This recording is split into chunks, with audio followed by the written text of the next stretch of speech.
You're watching a multi-part series, and this is Chapter 2. So if you want to start on Chapter 1, you should go ahead and click right here. Chapter 2, Dialectic. What's the most beautiful girl in the world look like? It's a hard question to answer. What a man finds attractive in a woman is more a matter of personal philosophy than anything else. All women are beautiful in their own way. No single one is the most beautiful, but some are better looking than others, sure. I saw one of the most beautiful women I've ever seen dancing like a goddess in some washed-out strip club in North Carolina. I didn't know her name, or at least her real name, and maybe I'll never see her again. I sure won't forget her face. She had dye orange hair, not like redhead orange, but orange like a traffic cone. It was cut just above her shoulders, so that it swooped past her ears and curved in like a scythe ready to reap her neck. She had gauged hoops in her ears, nothing too extreme, just a few captive beads and an industrial in the left. No visible tattoos, but she would have made a beautiful canvas. It seemed like maybe she wanted to be able to go back to her hometown and never have anyone suspect what she did for a living. Her eyes, they were the most captivating by far. Not gray, not green, not blue, but some impossibly iridescent blend of the three. No amount of paint mixing could ever reproduce those eyes.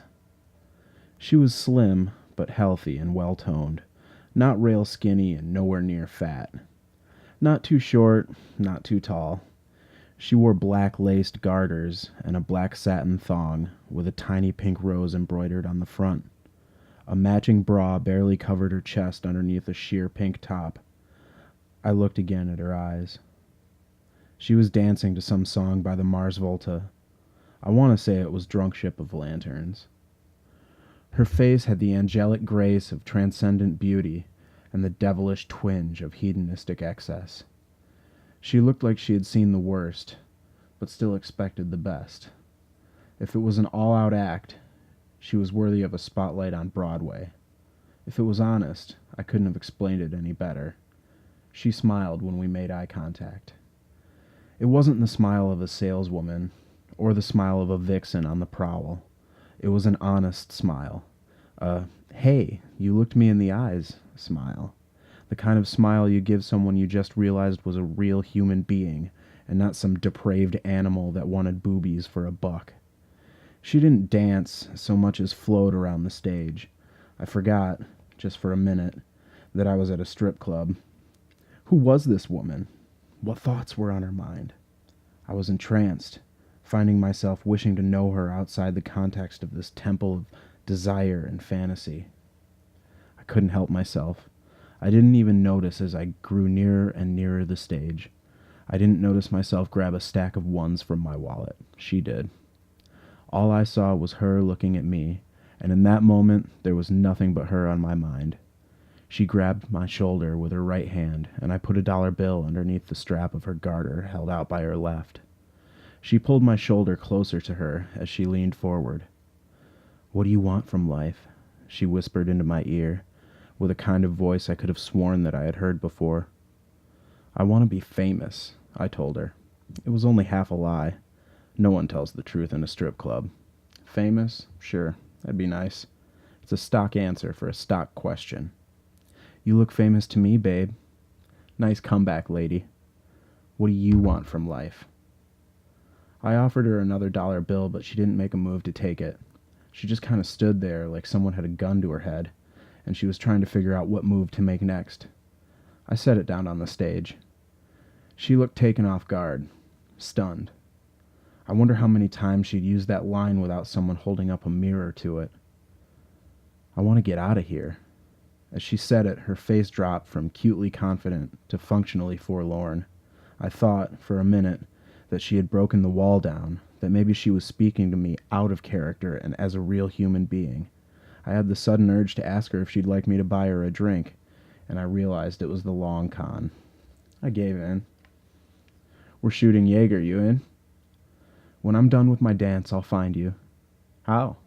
It's a big place, you know. I'll remember your face. Slowly backing away, looking me straight in the eyes, she leaned backwards onto the pole in the center of the stage. Supporting herself initially with her shoulder, then slowly bringing her arms up to hold her weight, she lifted up her right leg. She brought that right leg all the way up, perpendicular to the pole, then raised up the left leg in the same way so that she was fully extended upside down. She brought her legs down to her sides, making right angles. Fluidly and effortlessly, she lifted her legs back up to wrap around the pole, twisting her body to be supported by her legs and facing me from high above. She was good, this one. She took off her top, still looking me in the eyes, and I took a seat near the stage and watched the rest of her dance. She surely was a goddess, even if only for the 5 minutes on stage. It was long enough. No need to have too much of a good thing, you know. You'll end up taking it for granted. After her dance, she shot me a wink as she walked into the dressing room to count her tips. There's something I just don't quite like about strip clubs. Something unnerving that I can never really put my finger on. Sure, I like strip clubs, but sometimes I wonder if it's wholly ethical to participate in such an enterprise. Surely there's no measurable gain on my end from the ordeal. That girl was never going to come home with me. She wasn't going to come over for a drink. That was a figment of my imagination. I mentally slapped my own wrist, ashamed at myself, falling for a stage act like a plebeian chump. I slumped my way back to my seat at the bar. I picked up the Newcastle and mindlessly read the label, periodically glancing up at the bar mirror in hopes that I'd see that orange hair behind me. That has to be why those mirrors are there. At first you think it's to make it look like there's more booze on the shelves than there really is, but there's got to be more to it. Maybe they're there so that you can check out people in an indirect way. Also, so you can see the stage while belly up to the bar. You found yourself a nice piece, man. He looked at me, lifting his glass as if in a toast. Piece? You're such a crude mongrel, Hooper, you devil. It's a shame you haven't been shot to death by a woman scorned. Likewise. I offered him a high five in reply, but he was busy double-fisting apple martinis. He lifted them both up, gave me a fucked up look before glancing back and forth at each, finally taking a drink from the one in his right hand. He had just finished buying drinks for himself, and Foxy Roxy, the naughty schoolgirl. I was ready to rack up another $20 worth of drinks. Money burns easy when you've got a bunch of it in your pocket, and it burns even easier when there's liquor and naked breasts involved. I want to introduce you to my newest friend, Roxy. She's awesome. I want to touch her butt. Are you going to buy Orange Hair Babe a shot? I expressed that intent. Keep your fucking ape hands off of her. I'm going to rescue her. His face seemed to be indicating that I was being ridiculous. Rescue her? From what? All the money she's making? Did you see how many guys were putting bills on that stage? She must have scored $100 with that 5-minute dance. What a fucking succubus. I seemed to have forgotten, or hadn't noticed at all, how many guys were actually in there. Hooper was probably right, but I had to get a stab in likewise. Doesn't that just mean she's good at her job? What's the story on Plaid Skirt over there, Hoop? You trying to relive the bygone years of youth? I always wanted to fuck a teacher, dude, he said, sheepishly looking at the floor. I finished the last foamy gulp of beer from the bottle and pushed it to the back of the bar. That's how you get their attention, you know. It's a politely nonverbal way of saying, hey, this beer is empty, and I probably want another one, so get the fuck over here and stop sexting your boyfriend. Need another one, doll? Alert the internet. We've got a genius on our hands. Make it a Guinness. 4 shots of Jaeger, too, if you'd be so kind. I would be so kind. Who might the fourth be for? Jasmine. I saw her giving you the eye as you walked back to the bar. We don't get guys like you two in here often. It seems like Roxy's taken a fancy to your loudmouth friend over there as well. She pointed at Hooper and Roxy, who hadn't broken eye contact since they sat down. It would seem so, yes. What do you mean, guys like us? She put her hands on her hips and looked at me with one partially closed eye, as if to say that she saw right through my bullshit and that she wanted no part of it. I mean guys that can afford to buy shots of Jaeger for people they don't even know and didn't get the money from robbing a convenience store. I smiled and said, Who says we didn't just rob a convenience store? And, by the way, what did you say her name was? Jasmine? You didn't rob no damn store and you know it. Yeah, Jasmine. So stunned you forgot to ask, weren't you? I might say that isn't the first time that has happened. I know the ways of these temptresses, and I won't be taken off for some expensive groping session I can't reciprocate. I'm not in the mood for fool's errands today. I just want to get drunk. Fool's errand? She's already got you buying her drinks. This is a gift. Thanks for her choice in music and nothing more. I know better. Your girls work hard. You all deserve your tips and your respect. You'll get that much from me, but I'm not shelling out the big bucks for anything but liquor because I know that will do something for me in the end. You sound like you got a story. What do you do for a living? Before I could answer honestly, I was interrupted by a blur of orange hair and a set of arms around my shoulders. He's famous. A musician, maybe. Look at him. You can tell. I smiled. Famous, she says. Maybe to her, maybe to you. I'll settle for Borderline Vagabond. The bartender dried a glass with her trusty white terry cloth towel and said, Famous is only a state of mind, honey, but I do like that. Borderline Vagabond. Not quite sure where, but headed there in a hurry, eh? Listen to her, she knows everything, cooed Jasmine, taking a seat next to me at the bar. I hear your name's Jasmine. I'm the vagabond. Sure is a pleasure. I offered her my hand, but she grabbed it and pushed her hand to my mouth like a princess or something. I mimicked the charade, following suit, and kissed her lightly just above the knuckles. She dropped out of the graceful royalty act after I handed her the shot glass full of Jaeger. For a moment, her true colors shone through. It was the long con. I knew it. Oh, sweet nectar, she proclaimed as she tossed it back. She was well practiced, and it was easy to see. Given the chance, I could probably drink with her until well into the evening. To the new millennium, Jägermeister Christ. Is it considered a social faux pas to use the same toast twice in the same night, even if it was with two different people? I haven't been keeping up on my studies of etiquette. Who cares, right? I'll just stick to my stock responses. It keeps things simple. Interesting toast, Mr. Vagabond. Don't call me mister, please, for the love of fuck. Do I look that old? You look like a mister, she pouted. This motherfucker is no man, she-devil.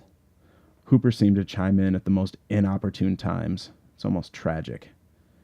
He looks man enough to me. More of a man than you.